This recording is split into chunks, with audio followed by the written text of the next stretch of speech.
ಶ್ರೀ ಶರಣ ಶಿವಲಿಂಗೇಶ್ವರ ಸಾಧು ಮಹಾರಾಜ್ ರಥೋತ್ಸವ ಸಮ್ಮೇಳನ ದೊಡ್ಡ ಉತ್ಸಾಹದ ವಾತಾವರಣದಲ್ಲಿ ಮುಕ್ತಾಯ. ಭಾರತ ರತ್ನ ಇಂದಿರಾನಗರ ಇಲ್ಲಿಯ ಶ್ರೀ ಶರಣ ಶಿವಲಿಂಗೇಶ್ವರ ಸಾಧು ಮಹಾರಾಜ್ ಇವರ 119ನೆಯ ಪುಣ್ಯತಿಥಿಯ ಅಡ್ಡಾ ಪಾಲ್ಕಿ ಮತ್ತು ರಥೋತ್ಸವದ ಮೆರವಣಿಗೆ ಹಾಗೆಯೇ ಮದ್ದಿನ ಕಾರ್ಯಕ್ರಮ ದೊಡ್ಡ ಉತ್ಸಾಹದಿಂದ ಸಂಪನ್ನವಾಗಿದೆ. 11 ಜನವರಿಯಿಂದ 15 ಜನವರಿವರೆಗೆ ವಿವಿಧ ಧಾರ್ಮಿಕ ಕಾರ್ಯಕ್ರಮದ ಆಯೋಜನೆ ಮಾಡಲಾಗಿದೆ. ಅದರಲ್ಲಿ ಧ್ವಜಾರೋಹಣ, ಸಾಮುದಾಯಿಕ ಜಪಾನುಷ್ಠಾನ, ಕಳಸಾರೋಹಣ, ಪ್ರವಚನ ಇತ್ಯಾದಿ ಕಾರ್ಯಕ್ರಮದ ಸಮಾವೇಶವಿತ್ತು.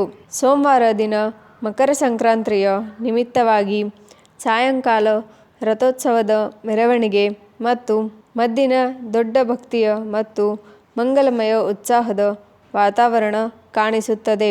ಆ ಸಮಯದಲ್ಲಿ ಭಾರತ ರತ್ನ ಇಂದಿರಾನಗರ ಇಲ್ಲಿಯ ಶರಣ ಶಿವಲಿಂಗೇಶ್ವರ ಸಾಧು ಮಹಾರಾಜ್ ಮಠದ ಪಂಚ ಕಮಿಟಿಯ ಅಧ್ಯಕ್ಷರಾದ ಮಲ್ಲಿನಾಥ್ ಕರಜಗಿ, ಉಪಾಧ್ಯಕ್ಷ ರೇವಣಸಿದ್ದ ಕೇರೂರ್, ಸೋಮಶೇಖರ್ ನಾವದಗಿ, ಸಿದ್ಧಾರೂಢ ಜವಳಕೋಟಿ, ಶಿವಶರಣ್ ಅಷ್ಟಗಿ, ಗುಡ್ಡಪ್ಪ ಮೆತ್ರೆ, ಶಂಕರ್ ಭೇರಾಮಡ್ಗಿ, ವಿರೂಪಾಕ್ಷಪ್ಪ ಝುಂಜಾ, ನಾಗನಾಥ್ ಸಿಂದಗಿ, ಭೀಮಾಶಂಕರ್ ಸೊಲಾಪುರೆ, ಯಾತ್ರೆಯ ಕಮಿಟಿ ಅಧ್ಯಕ್ಷರಾದ ಮಲ್ಲಿನಾಥ್ ಬೂನೂರೆ, ಉಪಾಧ್ಯಕ್ಷ ವಿಜಯಕುಮಾರ್ ನಂದರ್ಗಿ, ಆನಂದ ಕೌಂಚೆ, ಅಜಯ್ ಬೀಟಾ, ಶಿವಕುಮಾರ್ ತುರ್ಬೆ, ರಾಜೇಶ್ ಹುಣಸೊಳ್ಗಿ, ಮೆರವಣಿಗೆಯ ಪ್ರಮುಖ ಮಹಾದೇವ್ ಜಕ್ಕಳಕಿ, ಶ್ರೀಶೈಲ ನಾಗುರೆ, ಗುರುನಾಥ್ ಪಟಣೆ, ನಿತ್ಯಾನಂದ ಅಂಕದ ಇವರ ಜೊತೆ ಶ್ರೀ ಶರಣ ಶಿವಲಿಂಗೇಶ್ವರ ಸಾಧು ಮಹಾರಾಜ್ ಪಂಚ ಕಮಿಟಿಯ ಮತ್ತು ಯಾತ್ರಾ ಕಮಿಟಿಯ ಪದಾಧಿಕಾರಿ ಹಾಗೆಯೇ ಆ ಪರಿಸರದಲ್ಲಿ ಭಕ್ತರು ದೊಡ್ಡ ಸಂಖ್ಯೆಯಿಂದ ಈ ಸಮ್ಮೇಳನದಲ್ಲಿ ಸಹಭಾಗ ಆಗಿದ್ದರು.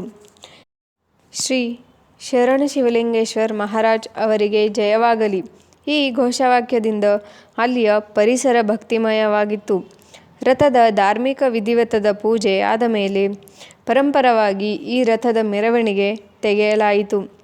ನಂತರ ಮೆರವಣಿಗೆ ಆದ ಮೇಲೆ ಗುಡಿಯಲ್ಲಿ ಮಹಾಪ್ರಸಾದದ ಅನುಕೂಲ ಮಾಡಲಾಗಿತ್ತು. ದೊಡ್ಡ ಭಕ್ತಿಯ ಮತ್ತು ಮಂಗಲಮಯ ವಾತಾವರಣದಲ್ಲಿ ಶ್ರೀ ಶರಣ ಶಿವಲಿಂಗೇಶ್ವರ ಮಹಾರಾಜರ ರಥೋತ್ಸವ ಸಮ್ಮೇಳನ ದೊಡ್ಡ ಉತ್ಸಾಹದಲ್ಲಿ ಮಾಡಲಾಗಿತ್ತು.